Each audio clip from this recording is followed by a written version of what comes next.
I wanted to touch on that video of Chad Ochocinco talking about gaming life and gaming and how um well, I mean, I kind of guess we could just let them hear it and then Yeah, people. I'm gonna play the clip for y'all, and so after you see it, and then we'll talk about it. My advice was gaming. Right. That gets me through everything. Right. Oh, you don't want to be with me no more? Fuck you, I got FIFA. Oh, Yeah. you don't want to talk to me anymore? Fuck you, I got Call of Duty.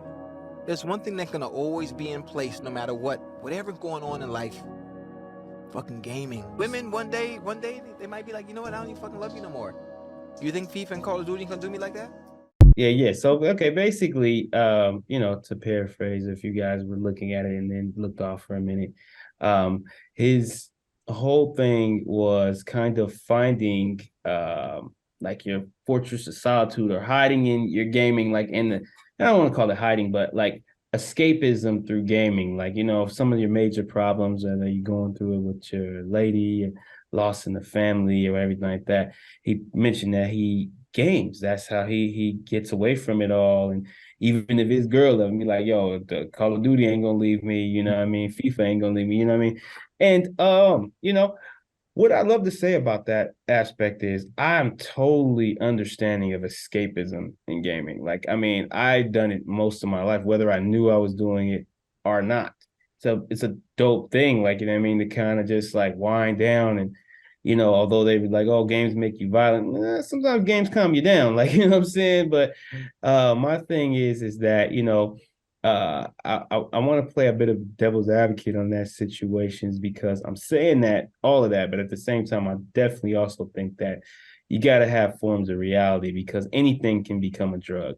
Like, you know what I mean? It's like you got gaming and gaming is dope, but if you like doing it like 19 hours a day, escaping responsibility and just like, no, I'm depressed about the game all day, like that's kind of and you're an adult, like not to mention, let's say you're not a kid in summer, like it's summer and your school's out and you're in your drawers playing games for like 9 hours and all that. Like nobody's blaming you for that, but at the same time, it's just like if you are gaming and that's all you're doing and you're just like escaping stuff and it's not healthy, dog. Like that, I don't think that's healthy. Like Yeah, I'm definitely guilty of that. yeah, You know what I'm saying? Especially I know when I get sometimes in my depressed moods and I just want to fucking just shut the world out. You know what I'm saying?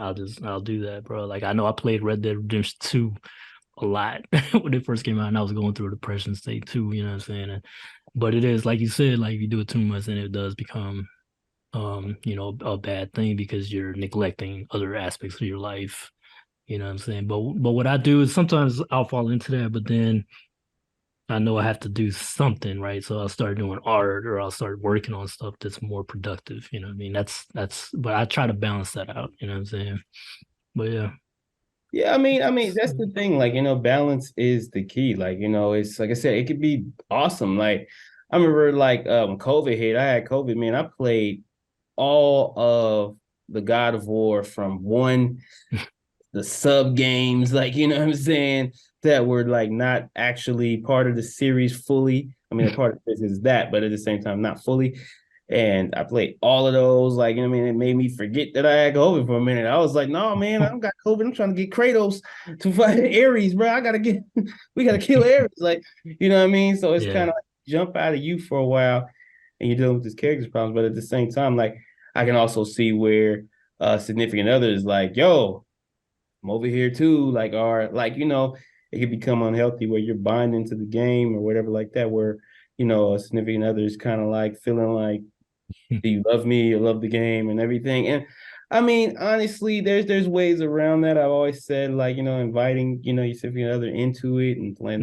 Yeah, I'm about to say because ladies, for the most part, not every girl, but they kind of look down on gaming, because they want the attention too, you know what I'm saying? So they see you playing, they feel a type of way about that, you know what I'm saying? For most girls, not all girls, because obviously there's gamer girls too, you know what I'm saying? But I have noticed that. So Yeah, yeah.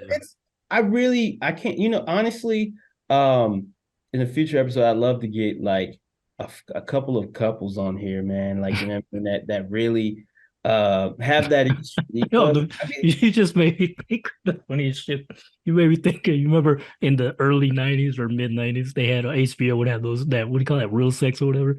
And they would oh, ask like random couples and shit, all kind of freaky shit in the oh, the middle of text that nowhere.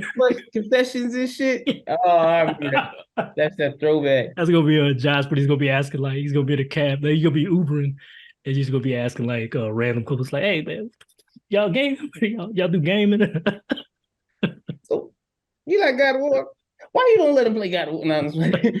Nah, but for real though, like I mean, it's a real Nah, thing. yeah, yeah. You should It's probably get something like that should really some be gaming chicks done. too.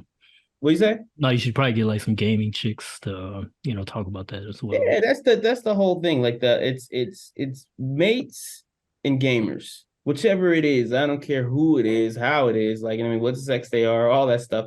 It doesn't matter. It's really the fact of there's this thing, there's this issue, and it's like it baffles me sometimes because it's like it's very biased to gaming because it's like yo, if I played freaking dominoes on my phone or like I play freaking Candy Crush, I don't see that being the same problem as gaming. It's like that thing. It's like that thing. Like you know what I mean? It's weird to me. Like it's because I've talked to friends and stuff. Like even friends are like, yeah, I don't game. I'm against gaming. And it's like, dude, do you ever like? Do you play chess? Do you like play Yeah, right. spades? I was like, yeah, that's a game.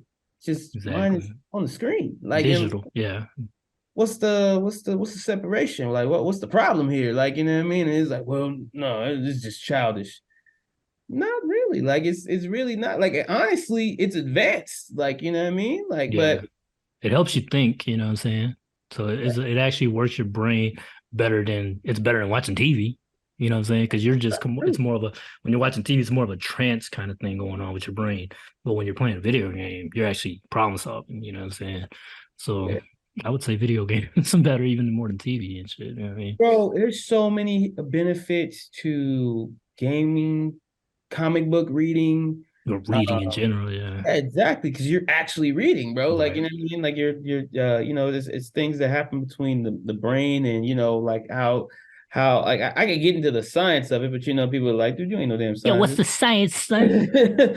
I'm gonna sound like the Star Wars fans.